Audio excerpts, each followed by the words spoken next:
Before we go, just go ahead. Okay. Well, welcome everybody. Appreciate you joining us here today. So my name is Travis Dirks with Rockwell Automation, and this is Chelsea Krause. Excited to be presenting to you.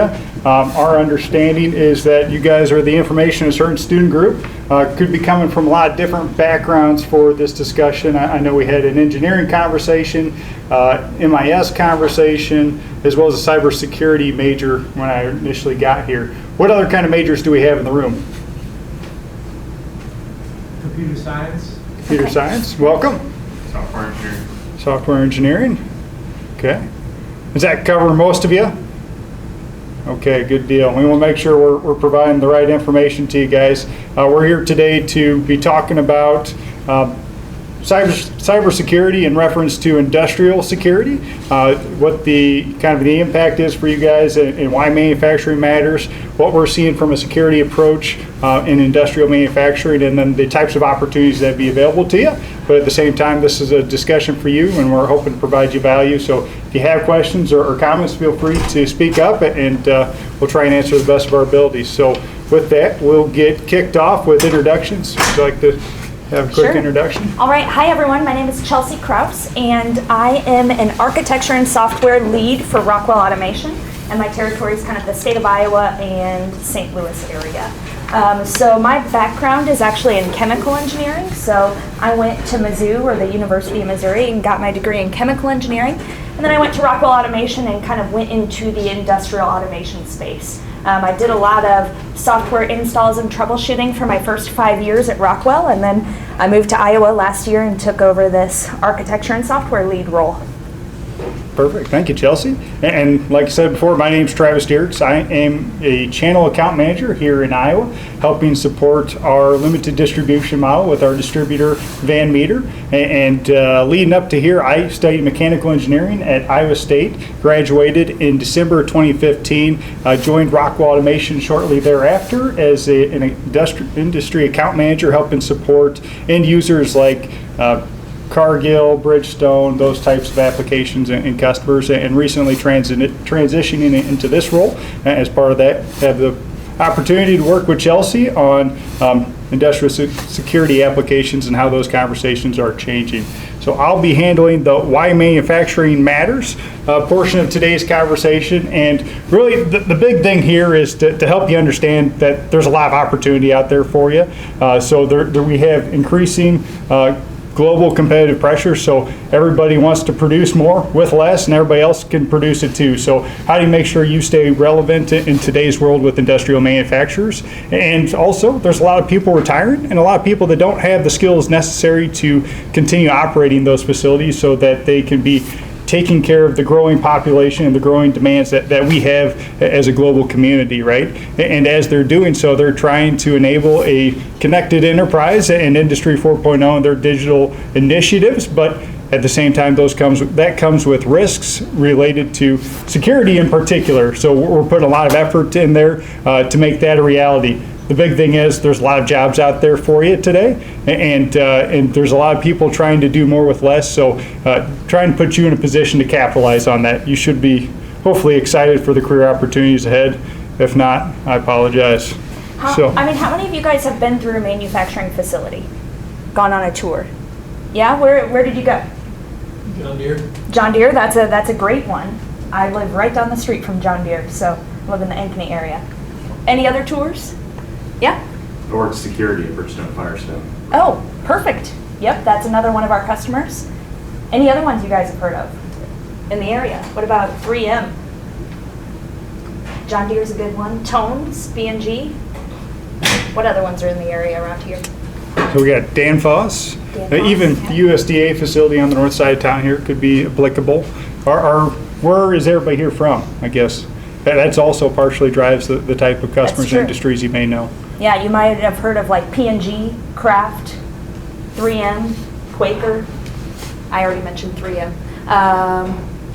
Manufacturing is everywhere. And so really when you think of Rockwell Automation, we want you guys to think of manufacturing. And the key takeaway, I think, on that last slide that Travis was getting at is that, yes, you guys are interested in industrial security, but we kind of want to expose to you guys today the opportunities of industrial security within manufacturing.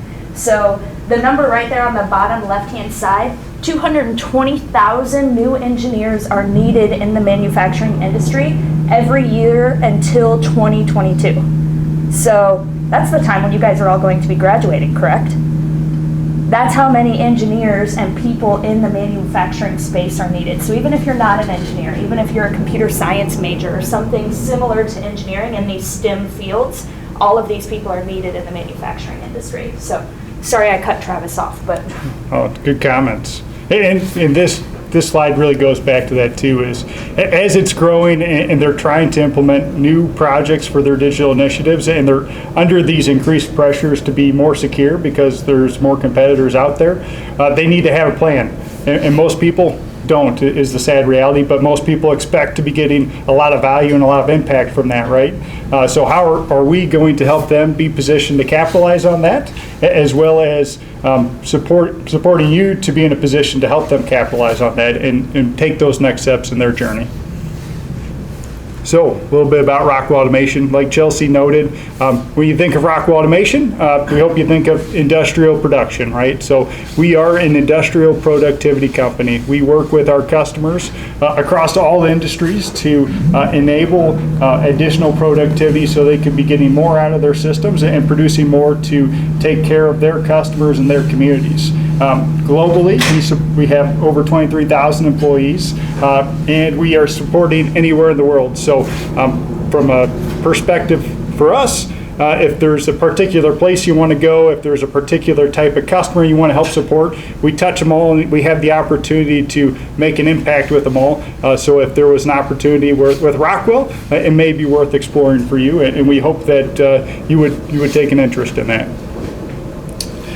For us, we talk about the digital initiatives everybody's going through, Industry 4.0, smart manufacturing. The connected enterprise is our journey that we've been on with that and how we are helping enable it for customers, and the real impacts it's had for us related to helping us reduce the amount of capital expenditures we've had and delivering more value for our customers by increasing deliveries and improving our quality, ultimately giving 5% back to our productivity every year. I don't know that we have to go through that all the way. We'll skip through that. All right, so to kick us off, let's talk about manufacturing and the evolution of manufacturing with time. And I'm going to start us with a video, and I apologize if the sound is going to be really loud on this. I'll turn it down to start. History is full of That was a little remarkable industrial achievements, from the steam engine to the assembly line to the automated factory. Each innovation propelled manufacturing forward, and each one came with inherent risks that needed to be managed. Today, we live in a connected world.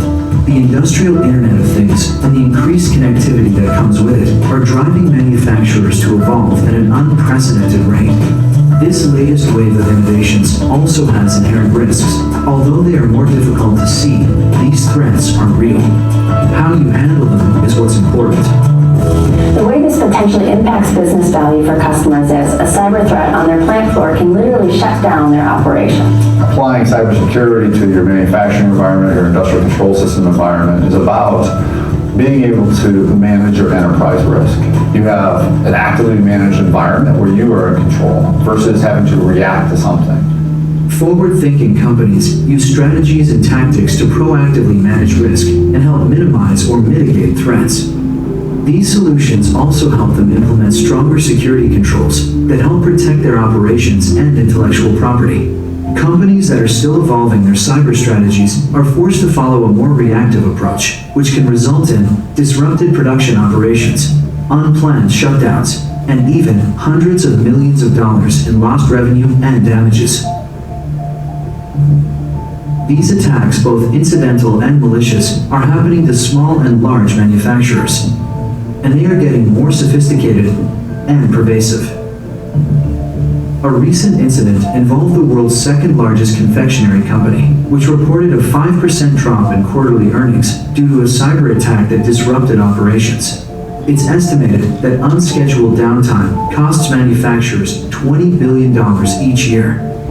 Cyber attacks are a contributing factor to these astronomical losses.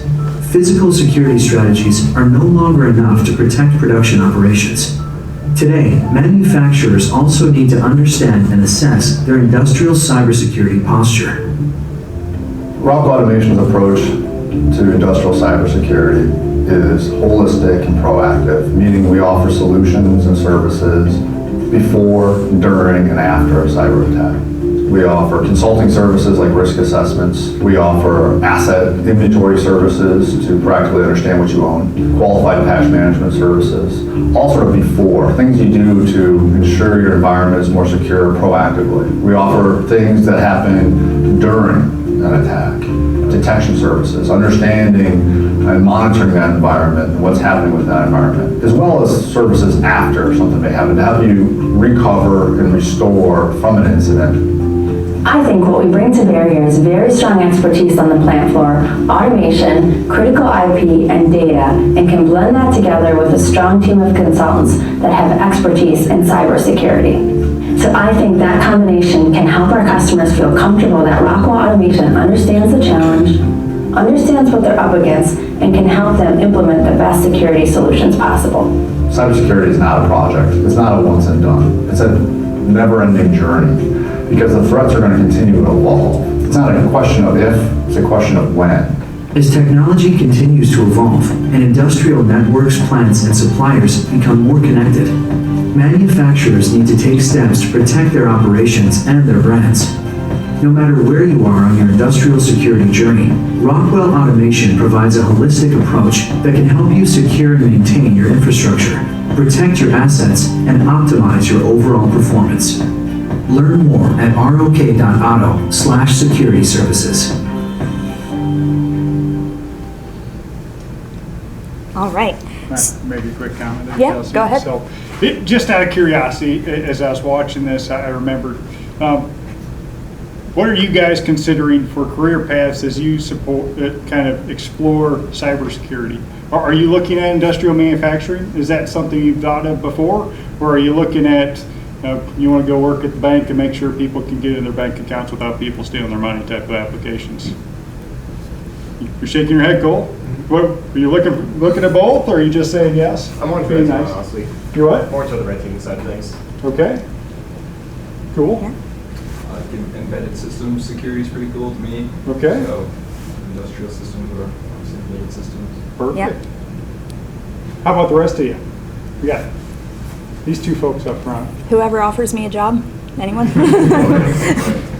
I understand that, yeah. We were in college once too. Yes.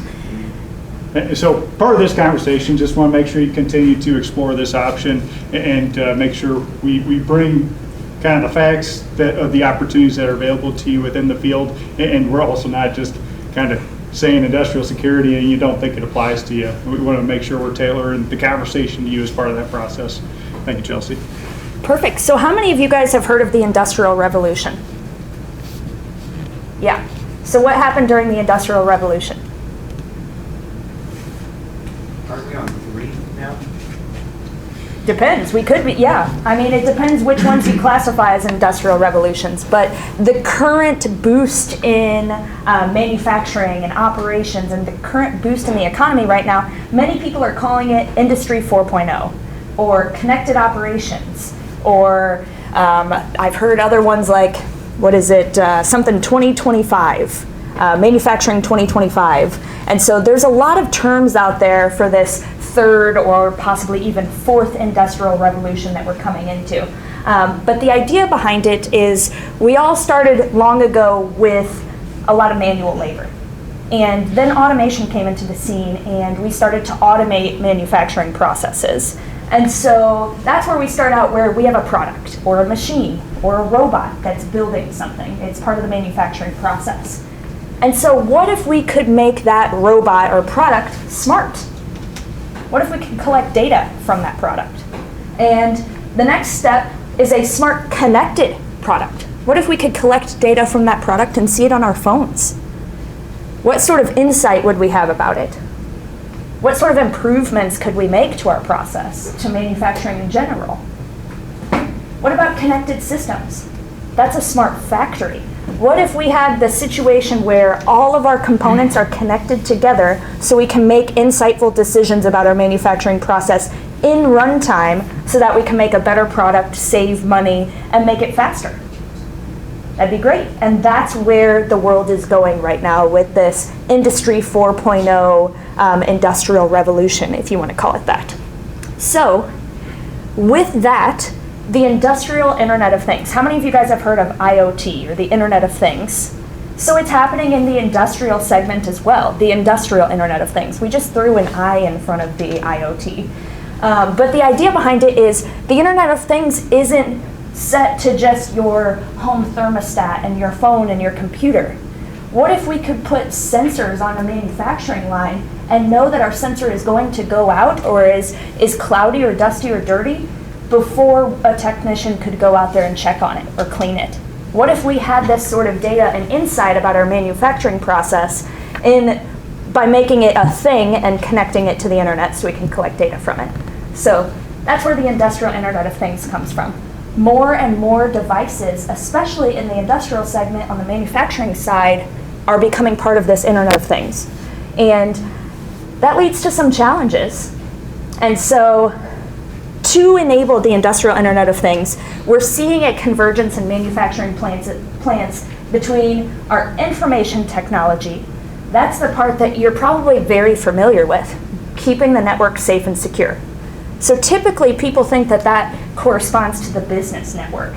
So that corresponds to our email programs, our banking, our ERP systems. That corresponds to the things that we do on our computers every day on the business side.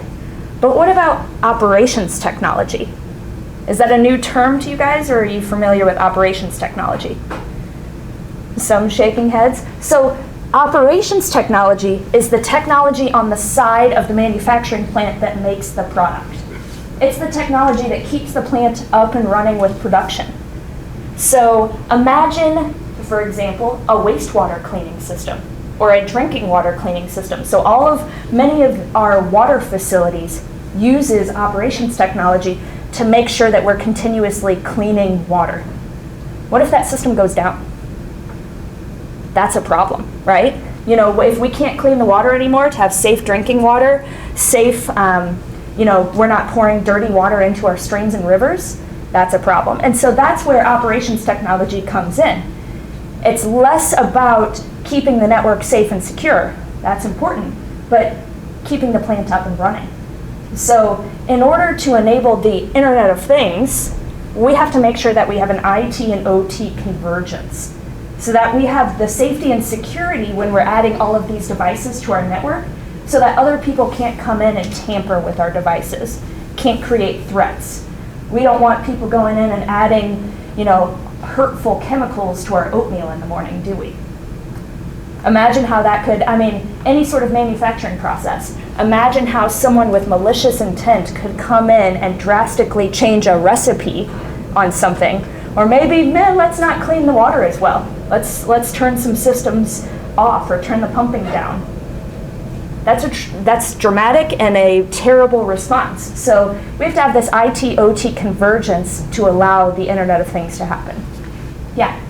Just out of curiosity, you have Cisco up there at the convergence. Is that just for example, or someone you've specifically partnered with to work on bridging this gap?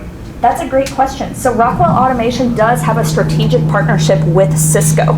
So many of our switches, actually our Stratix line of industrial switches is actually it came off of Cisco's line of switches. So what we do is we take all of the Cisco switches, run them through more rigorous testing for the operations environment, and then we release them as a part of our Stratix line. So we partner with Cisco for a lot of opportunities, and our engineers sit with Cisco engineers, and we've come together to create a network infrastructure called the Converged Plant-Wide Ethernet.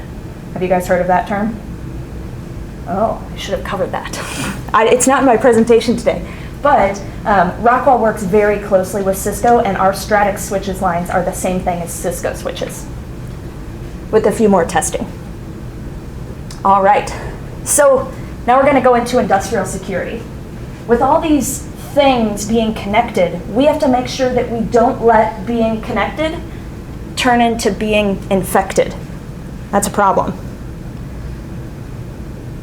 All right, so as you guys were aware from the video that we started off with, there are increasing cyber criminal attacks going on across all industries, but specifically in manufacturing. So insiders attacking, terrorists, hacktivists, cyber criminals, there's a lot going on. And in manufacturing, it has a significant impact. So in this case, it's not just about stealing someone's money. If you think about a bank being hacked, typically that's people are getting robbed, we're stealing some money. When it comes to industrial manufacturing, this could mean people are being poisoned. This could mean people are dying. This could mean equipment stops working and falls on somebody in a manufacturing plant. So it kind of goes one step beyond stealing money from someone. This is actually lives and things that are in danger if a recipe is off or tampered with without the manufacturing process knowing about it. So especially when it comes to pharmaceutical companies lose billions and trillions of dollars every single year based on cyber criminal attacks. So I have a few more here. In the last 2 years, there were $11.7 billion in damages due to ransomware attacks. 53% of industrial manufacturers have experienced a cybersecurity breach in their facility. So why are these industrial companies a target? Well, they have a lot of legacy, unpatched infrastructure because these are old plants a lot of the time. Oftentimes we're dealing with 20 to 30-year-old equipment, and that makes them the infrastructure more of a risk. And companies are struggling to address this because most industrial environments are poorly inventoried. It's really hard to walk down an automation line and understand every piece of equipment that's on that line and make sure that every single piece of it's secure. And so that's why these companies are at an increased risk. And to that point too, those are the ones we know about or can estimate, right? So how many people don't know that they've had a problem and still don't know, and how many people don't want to tell somebody, right? You know, if my identity got stolen, would I run around telling all my friends? Probably not. Nope. So the reality is there's a lot more opportunity out there even than what we recognize today and acknowledge at this time too. Yeah, and oftentimes people don't, exactly that, they don't let someone else know if they've been hacked.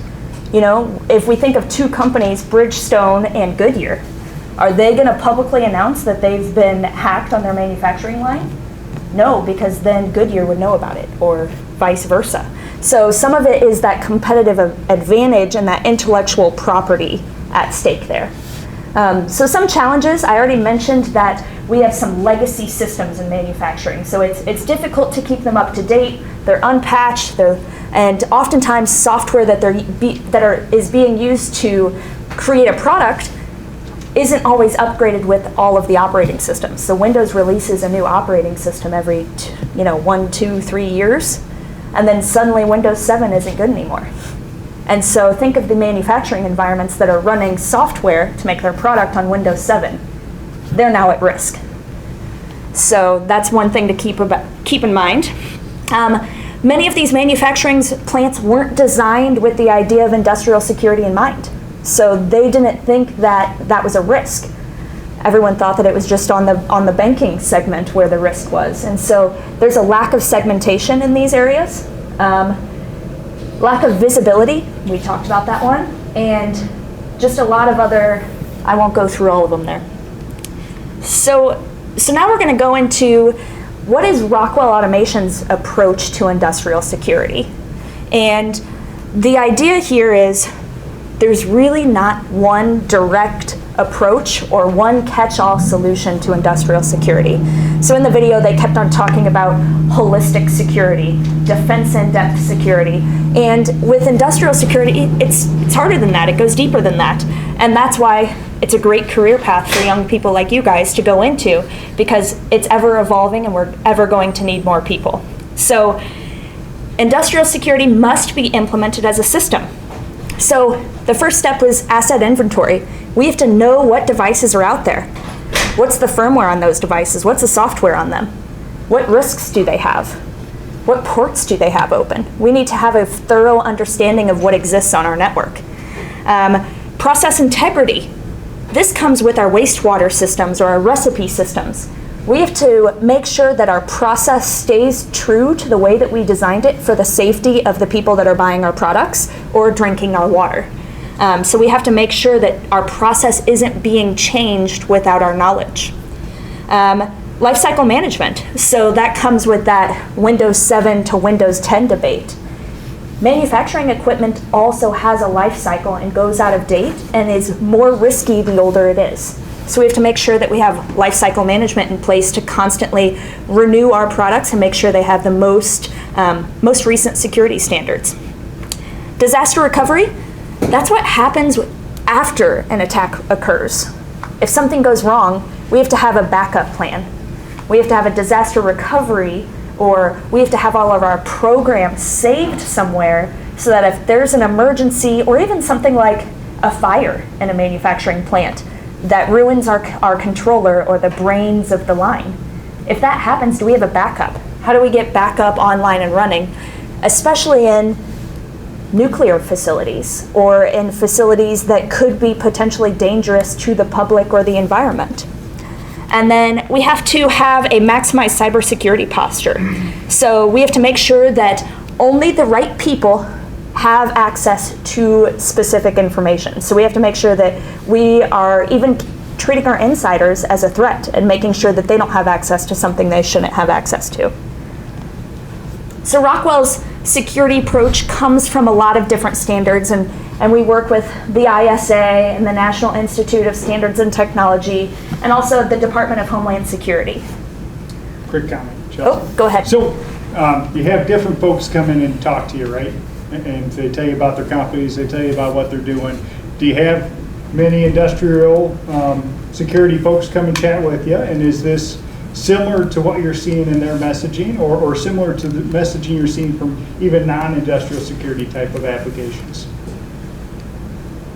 It's a loaded question, Cole. I mean, you're the only man shaking his head here. So anybody else here can shake their head and answer too, but go for it. I mean, it's first industrial security company specifically, but it's similar process throughout the board, yes. Okay. As far as routine goes. Mm-hmm. Perfect. All right. Sounds good. So a lot of the same practices and standards apply across the board, and we're all working towards the same goal there, right? And what you're doing in one industry and field can be reapplied to others too. All right. So the commonality that you're going to see between all of these different standards, and the reason Rockwell took this as our approach, is you'll notice defense in depth on all of those. So what does defense in depth really mean? It means that we take that holistic approach and apply security techniques at every single layer of our infrastructure. So at the policies, procedures, and awareness layer, that's the highest level of a manufacturing organization.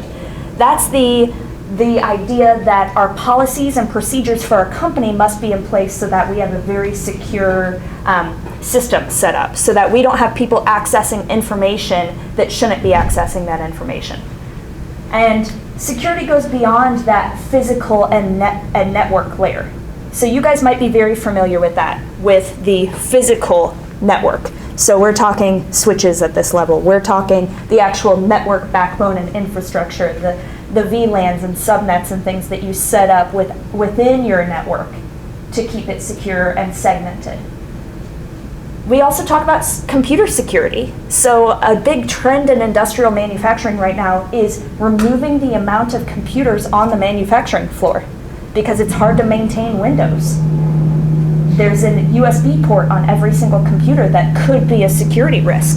So we're minimizing the number of computers on the manufacturing floor by switching to something like thin clients. Are you familiar with thin clients or zero clients? So we're seeing a lot of trends in that direction for the manufacturing floor. On the computer level, underneath that we go to the application level. So that's kind of the software that we have installed on our computers, or the software we have installed, the application software. Making sure that that is secure and only the right users have the right access to to make changes to our applications. And one that's often overlooked is the device level. Every manufacturing piece of equipment out there, or many of them, typically have a controller or a programmable logic controller. You might have heard them called PLCs, PACs, kind of the brains or the computer of the line. All of these have Ethernet ports on them, or the newer ones that do. They have USB ports. They could be smashed into pieces with a baseball bat. We have to also think about our device level security when we think about this holistic approach. All right, so the 5 steps to reduce cyber risks. The first one is identify. We want to identify and control who has access to your business information. Conduct background checks on your employees. Require individual user accounts for each employee. So don't let every single person log on with your, do you guys share your Netflix passwords? Your Hulu passwords? Some people are like, nope, and some people are like, yes. So exactly, that's the idea here is we want to identify those risks and make sure that we're not sharing our Netflix password or the operations password with people that aren't supposed to have it. And so this is before the risk happens, we have to identify what the possible risks are. Next is protect. Limit the employee access to data and information.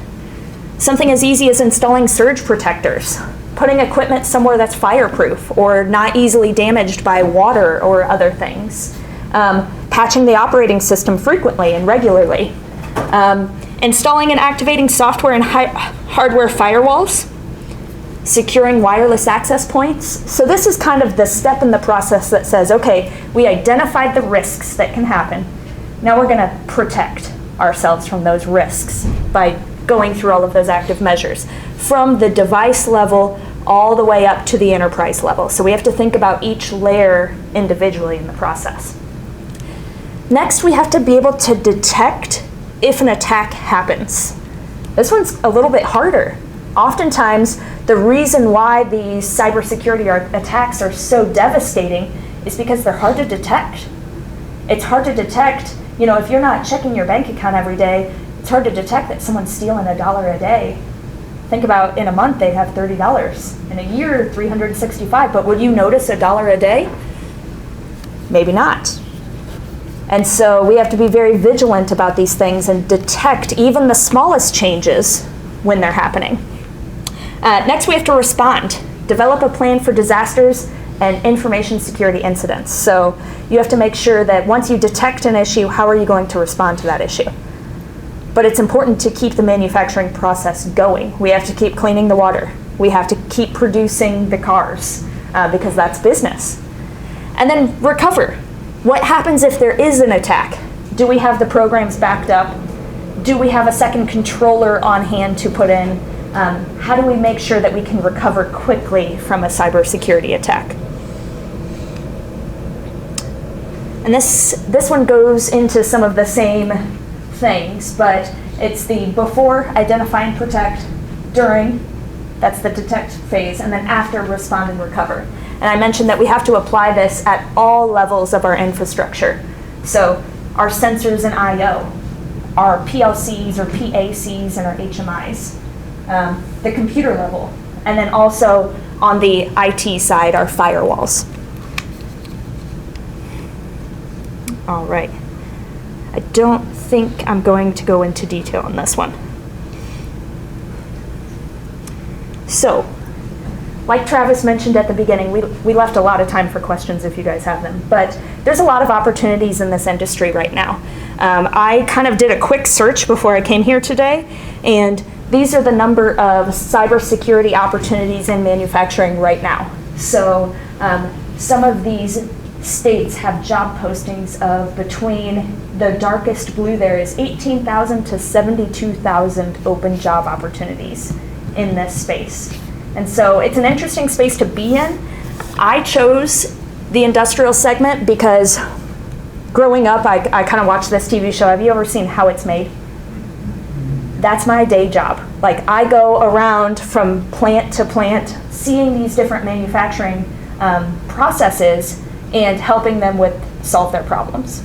So imagine being able to do that from an industrial security standpoint. Wouldn't that be pretty cool to help these customers figure out how to protect and secure their systems? All right. Do you want to cover this slide? Yeah, I can cover this slide. So, and we saw the heat map. There's a lot of opportunities out there, but what kind of opportunities from an industrial cybersecurity perspective? So we have the industrial end users that are going to be using and implementing those products. So just a couple examples, and we can send out these slides later, right? I went and looked up a couple end users that may be applicable to you. I haven't gone to the career fair. There's been, Cargill's been there, John Deere's been there, there's lots of, Bridgestone has been there, lots of different companies. For them, end user and implementers are like the IT administrators or security, automation, and integration engineers, right? And it applies all the way up to the people that are managing the strategy and leading and defining that strategy to be implemented by those users as well. So the vulnerability managers type of folks, those are the positions that are available, taking it all the way up to the CISO or the CTO, right? So your chief technology officer or information security officer. And then from our perspective, the types of role Chelsea and I are in are more on the business development type of roles. So we're getting out there and working with end users as an account manager to define how they need support and enable their security strategy, right? And then we have our network and security solution or technology consultants, which is kind of the role Chelsea was coming from, as well as our connected services business development leads that are help applying, consulting type of discussions and bringing to the front, what are your problems and how can we help you define that strategy long term so you can be in a safer position and continuing to help be more productive and continue to contribute to our community. And then on the back end, we also have our business unit solution roles. So the types of folks that are going to be designing what those systems could look like in the future, identifying new risks that could be available, and the types of solutions that can be rolled out to our end users to enable their strategies, and the folks that are going to be project managing and implementing those and developing those solutions for the future. So you could be using them, or you could be helping people understand what they could be using, or you could be developing what the next security strategy is going to be in the process, right? And one of those was 18,000 to 72,000. There's a lot of jobs on all ends of the spectrum, wherever you feel like you fit best. Yeah, so like these business unit solutions roles, some of these could be the people that are sitting down with Cisco and modifying the Cisco switches for an industrial environment. That's one application or one job type. Another job type could be designing those industrial network infrastructures so that they are segmented and secure. And like Travis said, him and I are both kind of in that middle space where we're helping our customers or the manufacturing plants identify where their risks are and helping them solve those risks. Perfect. Yeah? So questions, guys? Yeah? You mentioned a lot about legacy hardware and software. What kind of downtime do you, what's the trade-off for downtime versus security when it comes to keeping firmware and, like you said, operating systems up to date? That's a very tricky question and depends on the organization. So some people consider, you have to have that fine balance between security and downtime. So some systems can just never go down because it's a health hazard, it's a human hazard. And so it's kind of, in those cases, we help them design redundant systems or high resiliency systems so that oftentimes companies put strategies in place where they switch servers over to a completely different level of servers or a secondary network infrastructure while they can patch and replace the first level of their infrastructure. So if you're one of those high availability systems that can never go down, like a nuclear plant, they can never go down. Water plants can never go down. So they kind of set up the redundancy within their network, within their servers, across the board so that they can apply those patches and things. Yeah. And I think it goes back to how you define your strategy before you get into where the hardware's at, right? So the criticality of the piece of equipment, say it's an upstream application where if this if this mixer goes down, it's going to cost us $10,000 an hour, right? Because it feeds all of our downstream processes, and one of the downstream processes only runs every other month for 2 days. That one doesn't cost nearly as much to go down, so we need to define the strategy for the high criticality, and we can lock you out of the one at the bottom because you have a little bit of recovery time, and determining what you go after first as part of that risk assessment is how you go about it. Does that help you a little bit as well? Redundancy. Yeah. And that's part of Travis and I's job, is helping our customers understand the cost of downtime and understanding the cost of the security risk so that they're able to invest in new technologies, able to invest in updating their equipment or updating their software firmware. To that point as well. Anybody here take the engineering economics course? Sounds thrilling, doesn't it? But I will say that course really helped bridge the gap for me on understanding how they're evaluating the return on investment for their applications. It might be one of the most beneficial courses I took here at Iowa State, rolling into my career, helping bridge that gap. Yeah, good question. Other questions? Yeah? So what's like the oldest style code base that you guys run into on doing these kind of consulting things? Have you run into like COBOL or anything like that? So I would say that most of the systems that we interact with are on the programmable logic controller side, and so not as much on the computer code based. So most of the things we deal with are ladder logic, which is kind of an electrical code. But there's some old equipment out there that's 40, 50 years old when industrial automation just started happening. Not as much on the computer software side and those languages. Yeah. It's out there, but yeah. So with the consulting, do you guys do any sort of the penetration testing or red teaming for the consulting side? So our network and security services group does that sort of stuff, but Travis and I are not as familiar with that side of the business, or I'm not.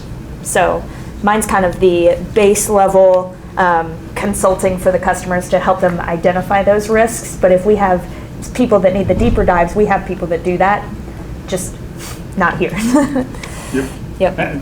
Very good point. There's a lot of great resources out there, and with it being a growing field, it's a conversation where we have these consulting resources, right? Hey, let me do a penetration test on your system. Oh, just a minute. We're not quite there yet, so we want to help them define the strategy and get that confidence that we're going to help them take the next step from that, and we're not going to expose a bunch of risks that are going to create more risk for them next. So it's a part of the cycle on where we're at, and we're going to continue to see more and more of that grow, I think, as we get more of those consultants engaged here locally. But we're very early on in those define the strategy type of conversations here. I think most of our penetration testing is probably going to be on our own hardware, because at heart, we are a manufacturing company ourselves. We're creating products, and so I think most of our penetration testing is on our own products to say, okay, how secure is our product really? So that'd be interesting, hacking into your own company or seeing what you can do. Is that the types of roles and applications you're all looking to do? That's fun stuff, at least for these two guys. Rest of you? Maybe. I like that too. It's nice to you go to school, you need to get a job afterwards. Good news, there's lots of them, so it's just nice to have one you enjoy, right? Good questions. Yeah, do you have another one? Yeah. So you kind of discussed IoT scares the heck out of me, and so IIoT really scares the heck out of me. What's the scariest thing that you've seen somebody do to get in or mess with an IoT device that you could talk about? I would say, nothing here locally in Iowa that I can publicly speak about. Things happen, but I would say the biggest scary part is pharma companies. And that was one of the examples we shared is the pharma companies are really getting hit hard, and so they have to be extremely secure. Yeah. That's why medicine's so expensive. One of the reasons. Yeah. With with stuff like the IoT, you manufacture that stuff, those things in-house for your clients, or do you get that from third-party vendor to construct the solution that you're consulting on? Both. So we have a lot of partnerships with companies that make sensors and devices and pieces of machinery and equipment that have those, that have that data connectivity. But we also, almost everything that Rockwell makes at this point is also connected in an IIoT device. So I would say our devices are moving that direction, as well as kind of some of our partners' devices, because you can't create a manufacturing line with just Rockwell automation devices. You need conveyors, you need motors, you need other things as a part of your system. So it's finding that fine balance between open and secure, so you can communicate between all the devices, but or open and secure. Sorry. So open communications, but also secure, so that other people can't openly communicate with it. Other questions?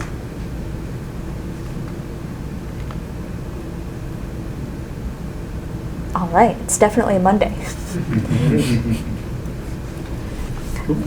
Perfect. So I guess with that, we can kind of share this presentation with you guys if you're interested. I think all of those links on the last page, those are actually real jobs, right? Yeah. Yeah. I went and found as many real jobs as I could there for you. So you can start exploring the type of folks that some of them may acknowledge it right away in the listing, and some may have just this is just a core part of the job, so you better know it anyways, right? And you can be actively looking at them and seeing where it maybe fits into your larger plan. Our contact info is on the last slide here, so if you have any questions or whatnot, feel free to reach out. We'd love to help answer them and help you hopefully take the next step in your career as part of that, or define that. On the subject of jobs, I don't suppose if you guys know off the top of your head if you're offering any internships next summer on this sort of thing at Rockwell. So, from my perspective, typically I support recruiting for our sales engineering internships in Iowa, and that is currently filled. But from a recruitment for the larger company internship perspective and the types of positions that you would be interested in based on what we're talking about, I don't know to date. I would encourage you to go look at the career site, but I can send that link as well and maybe check it out before I send it out. Yeah, most of those jobs are going to be either at our headquarters in Milwaukee or at our kind of secondary headquarters, which is in the Cleveland area. So we don't have anything that in the industrial security realm in the state of Iowa specifically. We have a few account manager jobs where you would be introduced to industrial automation and you would be introduced to security, but not as much of that security deep dive. Good question. Perfect. So we'll hang out up here if you guys have kind of other questions that you want to come talk to us about, whether that's industrial security or just what's Rockwell, what's manufacturing. We're happy, how do I get my first job? Yeah. Happy to talk about any of that. Perfect. Thank you. Thank you. Quick announcement before we go. Next week is they're presenting on something hacking related. I don't know quite what just yet. We might move to the room right over there since this one has a class before us. If we do, I'll let you guys know, and then I'll see you guys next week.